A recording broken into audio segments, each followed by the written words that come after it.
9월 14일 주일 새벽입니다. 오늘도 주님께서 주신 주일을 거룩하게 지키며 주님과 함께 교제의 시간 가지시길 바랍니다. 다 함께 찬송가 283장 찬양하시겠습니다.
오늘 하나님께서 우리에게 주신 말씀은 로마서 6장 1절에서 7절까지의 말씀입니다. 그런즉 우리가 무슨 말을 하리요? 은혜를 더하게 하려고 죄에 거하겠느냐? 그럴 수 없느니라. 죄에 대하여 죽은 우리가 어찌 그 가운데 더 살리요? 무릇 그리스도 예수와 합하여 세례를 받은 우리는 그의 죽으심과 합하여 세례를 받은 줄을 알지 못하느냐? 그러므로 우리가 그의 죽으심과 합하여 세례를 받음으로 그와 함께 장사되었나니 이는 아버지의 영광으로 말미암아 그리스도를 죽은 자 가운데서 살리심과 같이 우리로 또한 새 생명 가운데서 행하게 하려 함이라. 만일 우리가 그의 죽으심과 같은 모양으로 연합한 자가 되었으면 또한 그의 부활과 같은 모양으로 연합한 자도 되리라. 우리가 알거니와 우리의 옛사람이 예수와 함께 십자가에 못 박힌 것은 죄의 몸이 죽어 다시는 우리가 죄에게 종노릇하지 아니하려 함이니 이는 죽은 자가 죄에서 벗어나 의롭다 하심을 얻었음이라. 아멘. 우리는 어제까지 로마서 5장까지를 살펴보게 되었는데요. 아담의 죄로 인해서 죄가 들어왔고 예수 그리스도를 통해서 우리는 은혜를 입게 되었습니다. 죄가 왕노로 타던 자리에 은혜가 왕이 되었다는 기쁜 소식을 들었습니다. 이제 오늘 본문 6장 초입 부분에서는 죄의 권세가 무너졌기 때문에 하나님의 약속 성취가 현실화되었다고 설명을 하고 있는 부분입니다. 첫사람 아담에서는 인류는 소망이 없었지만 또 다른 인류의 대표인 예수 그리스도 안에서 소망을 얻게 되었습니다. 이것이 연합의 비밀을 알려주고 있는데요. 로마서의 핵심은 5장에서 8장에 나오는 그리스도와의 신비적인 연합에 있다고 할 수 있습니다. 그리스도와 연합하여 의와 생명의 통치 아래에 있는 것이 새로운 정체성이다 말합니다. 즉 율법의 기준으로 심판과 사망에 이르러야 할 그 인류가 그리스도의 선물을 통해 의롭다함을 받고 아담 안에서 사망의 종로로 됐던 죄인이 그리스도 안에서 생명을 누리는 은혜를 입게 되었습니다. 1절을 읽어봅니다. 그런즉 우리가 무슨 말을 하리요? 은혜를 더하게 하려고 죄에 거하겠느냐? 바울은 오늘 말씀을 시작하며 충격적인 질문을 던지며 시작합니다. 왜 이렇게 이야기를 했을까요? 바울은 로마서 1장에서 5장까지 오직 믿음으로 의롭게 된다는 복음의 진리를 강조를 했는데요. 이 구원은 행위가 아닌 하나님의 전적인 은혜로 주어진다고 언급을 하고 있습니다. 당시 일부 사람들은 이러한 가르침을 오해하여서 구원이 은혜라면 죄를 더 많이 지어도 하나님의 은혜가 더 크게 나타나는 것 아니냐, 그러니 내 마음대로 해도 되지 않겠냐 라는 식의 잘못된 결론에 도출하게 됩니다.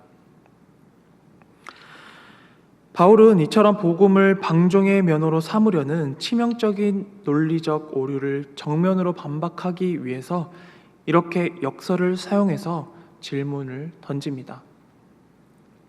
그는 은혜가 더 크게 나타나는 사실을 부정하지는 않았지만 그 논리의 종착점이 죄에 거하는 것이 아님을 분명히 하고자 했습니다. 바울의 반박은 단순한 논리적 정오표가 아닙니다. 그는 역설을 통해서 구원이 단지 죄 사함을 받는 법적인 선언에 그치지 않고 우리의 존재의 근본적인 변화를 일으키는 사건임을 강조한 것입니다. 그래서 바울은 말합니다. 그럴 수 없느니라.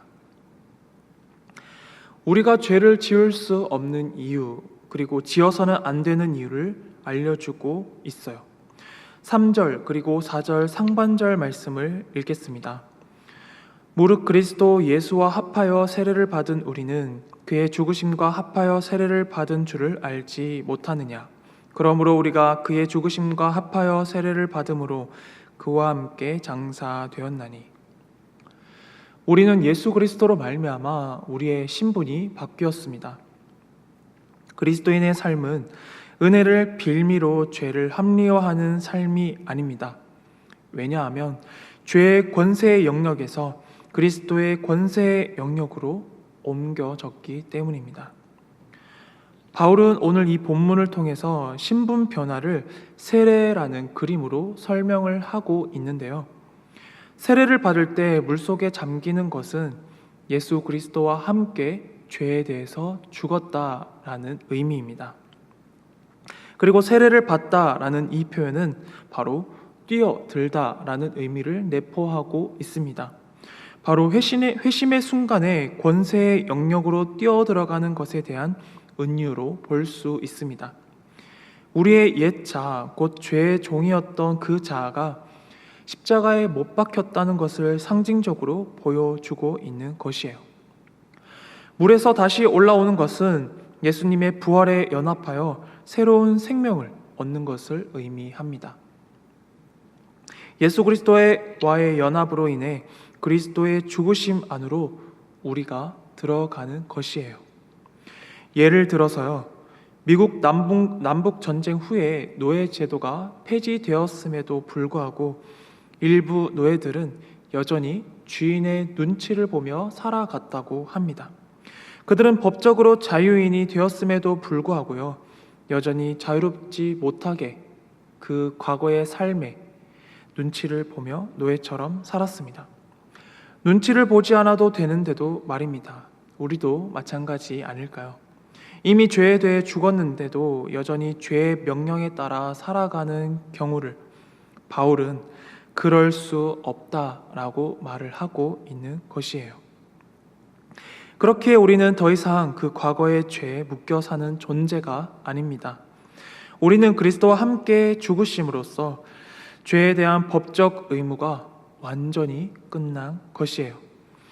복음은 참 놀라운 소식입니다. 죄인 되었던 우리를 의롭다 하시고 하나님과 화평하게 하시고 그 어떤 죄보다 하나님의 은혜가 더 크다고 선언하고 있습니다. 성도가 그리스도의 죽음과 연합할 때 하나님은 새로운 방식으로 살아갈 능력을 부여해 주시는데요. 눈에 보이는 세상의 정욕, 그리고 육신의 정욕, 이 세상의 자랑, 그러한 것을 따르는 삶을 모두 내려놓고 눈에 보이지는 않지만 하나님의 말씀을 믿는 그 믿음으로 말씀의 능력 안에서 우리를 살아가게 하신다는 것입니다. 그렇다면 이제 우리는 무엇을 위해서 살아야 할까요? 바울은 우리가 그리스도의 죽음에 연합했을 뿐만 아니라 그의 부활에도 함께 참여했다고 말을 합니다. 이것이 의미하는 바는 우리가 새 생명 가운데서 행하기 위함이었다고 말을 합니다.